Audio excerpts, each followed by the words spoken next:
Imagine, if you will, you are in one of the most holiest places on earth, the enlightened city, Medina. You sit in the Prophet's mosque. The whispers of the worshippers' recitation of the Quran sing down the halls of the great masjid. The Prophet and his loyal companions rest in their tombs, greeted by millions of their followers. You are in total peace and serenity. Suddenly, an announcement is made that an army surrounds the holy city and they are here to take it away from you. You are outnumbered, cut off from any support. How scared would you be? Not for yourself, but for the Prophet and his beloved city. What would you do? Would you run or would you fight? This is exactly the situation one Ottoman commander faced in 1918 in the final chapters of the First World War. He would stay and defend Medina even after his superiors told him to abandon the city. So who was this commander? And why was he so ready to sacrifice himself and his men for the holy city? Let's find out.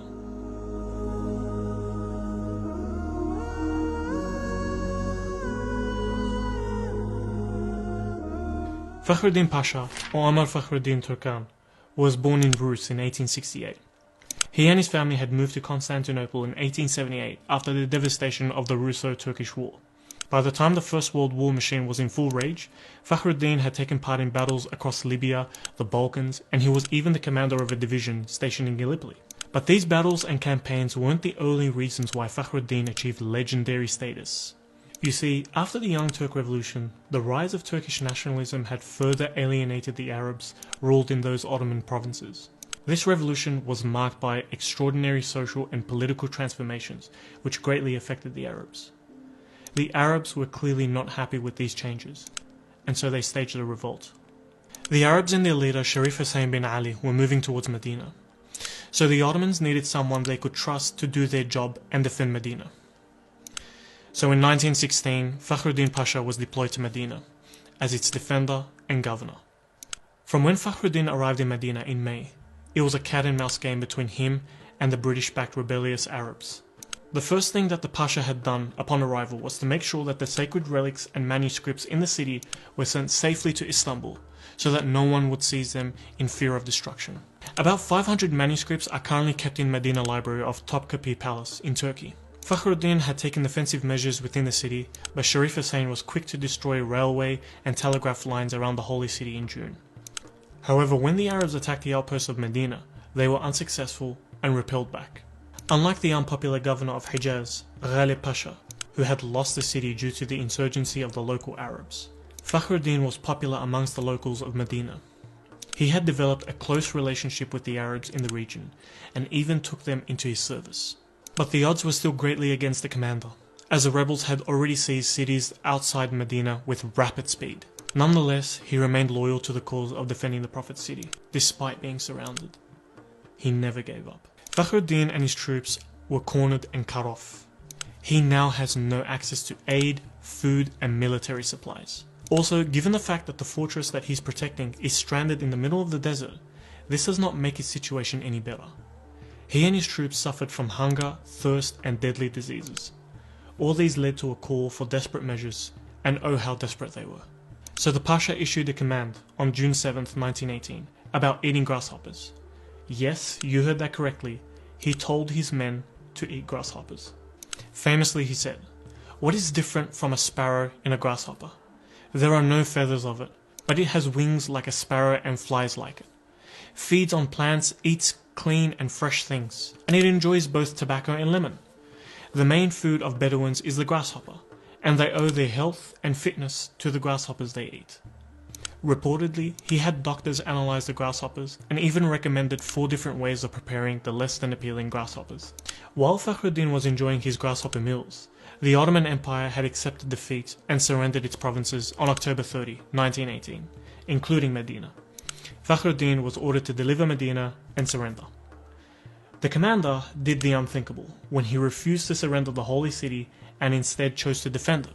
So for the next 72 days after the defeat of the Ottoman Empire, Fakhruddin Pasha was fighting his own battle for Medina, the city of the Prophet. The siege took a toll on both sides. Fakhruddin needed all the help he could get. He would be seen praying constantly and besieging Allah. In a Friday sermon after the prayers in the Prophet's mosque, Fakhruddin addressed his troops.